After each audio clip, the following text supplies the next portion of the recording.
Chapter 3 A Caucus Race and a Long Tale. They were indeed a queer-looking party that assembled on the bank. The birds with draggled feathers, the animals with their fur clinging close to them, and all dripping wet, cross, and uncomfortable. The first question, of course, was how to get dry again.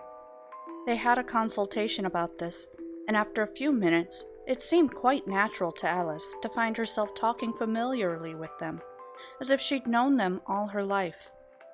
Indeed, she had quite a long argument with the Lorry, who at last turned sulky and would only say, "I'm older than you, and must know better." And this Alice would not allow without knowing how old it was, and as the Lorry positively refused to tell its age, there was no more to be said. At last the mouse, who seemed to be a person of some authority among them, called out, "Sit down, all of you, and listen to me. I'll soon make you dry enough." They all sat down at once in a large ring, with the mouse in the middle. Alice kept her eyes anxiously fixed on it, for she felt sure she would catch a cold if she did not get dry very soon. "Ahem," said the mouse with an important air. "Are you all ready? This is the driest thing I know. Silence all round, if you please."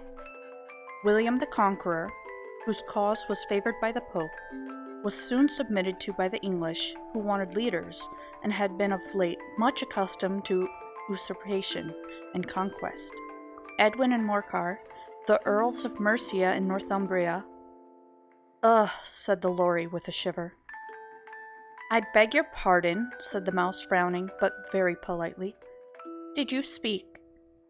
"Not I," said the Lorry hastily. "I thought you did," said the mouse. "I proceed. Edwin and Morcar, the Earls of Mercia and Northumbria, declared for him. And even Stigand, the patriotic Archbishop of Canterbury, found it advisable." "Found what?" said the duck. "Found it," the mouse replied rather crossly. "Of course you know what it means." "I know what it means well enough, when I find a thing," said the duck. "It's generally a frog or a worm. The question is, what did the Archbishop find?" The mouse did not notice this question, but hurriedly went on.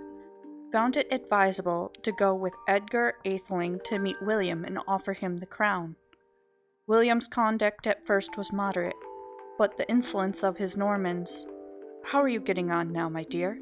it continued, turning to Alice as it spoke. "As wet as ever," said Alice in a melancholy tone. "It doesn't seem to dry me at all."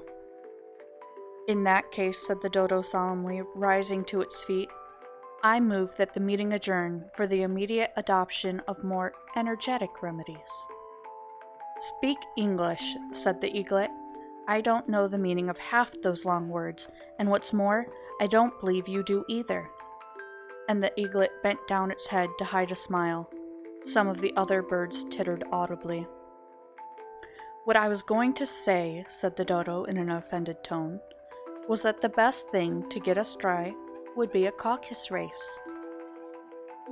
"What is a caucus race?" said Alice. Not that she much wanted to know, but the dodo had paused as if it thought that somebody ought to speak, and no one else seemed inclined to say anything.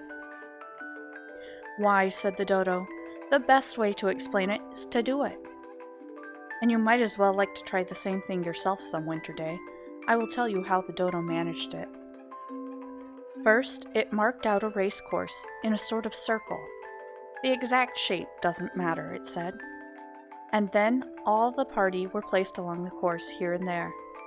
There was no 1, 2, 3 and away, but they began running when they liked and left off when they liked, so that it was not easy to know when the race was over.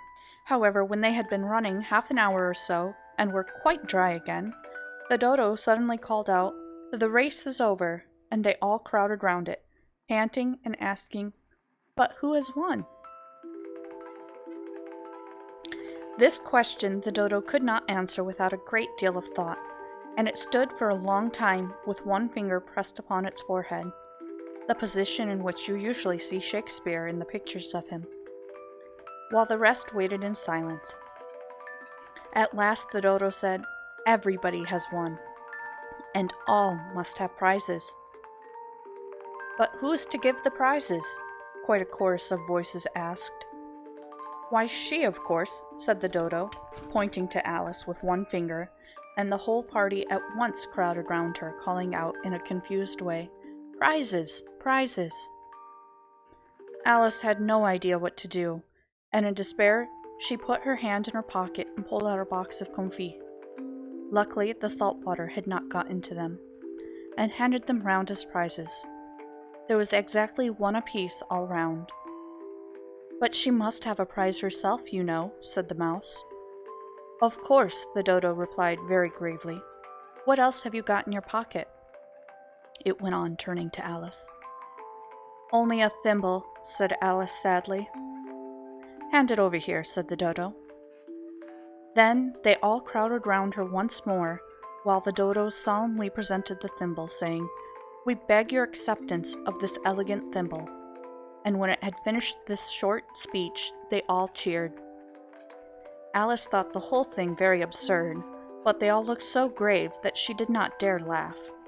And as she could not think of anything to say, she simply bowed and took the thimble, looking as solemn as she could. The next thing was to eat the confit. This caused some noise and confusion, as the large birds complained that they could not taste theirs, and the small ones choked and had to be patted on the back. However, it was over at last, and they sat down again in a ring, and begged the mouse to tell them something more. "You promised to tell me your history, you know," said Alice, "and why it is you hate C and D," she added in a whisper, half afraid that it would be offended again. "Mine is a long and sad tale," said the mouse, turning to Alice and sighing. "It is a long tale, certainly," said Alice, looking down with wonder at the mouse's tail. "But why do you call it sad?"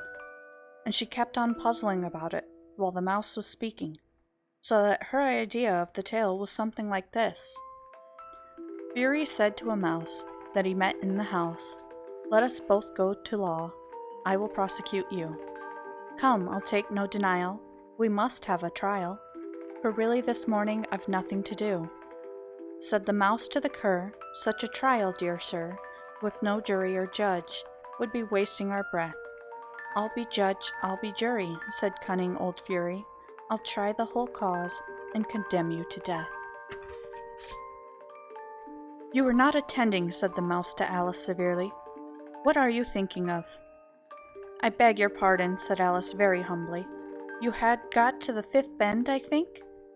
"I had not," cried the mouse sharply and very angrily. "A knot," said Alice, always ready to make herself useful, and looking anxiously about her. "Oh, do let me help to undo it." "I shall do nothing of the sort," said the mouse, getting up and walking away. "You insult me by talking such nonsense." "I didn't mean it," pleaded poor Alice, "but you're so easily offended, you know." The mouse only growled in reply.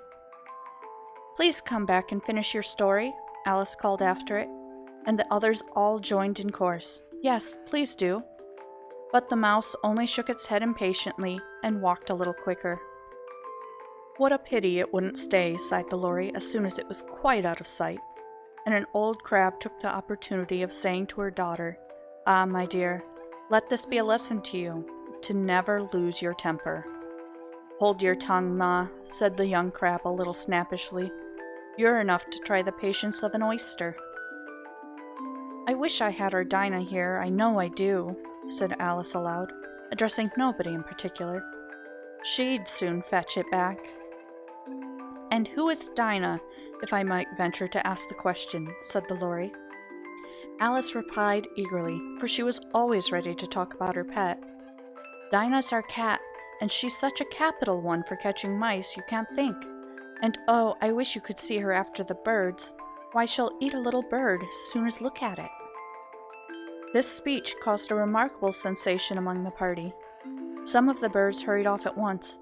One old magpie began wrapping itself up very carefully, remarking, "I really must be getting home. The night air doesn't suit my throat." And a canary called out in a trembling voice to its children, "Come away, my dears. It's high time you were all in bed." On various pretexts, they all moved off, and Alice was soon left alone. "I wish I hadn't mentioned Dinah," she said to herself in a melancholy tone. "Nobody seems to like her down here, and I'm sure she's the best cat in the world. Oh, my dear Dinah, I wonder if I shall ever see you any more." And here poor Alice began to cry again, for she felt very lonely and low-spirited. In a little while, however, she again heard a little pattering of footsteps in the distance, and she looked up eagerly, half hoping that the mouse had changed its mind and was coming back to finish his story.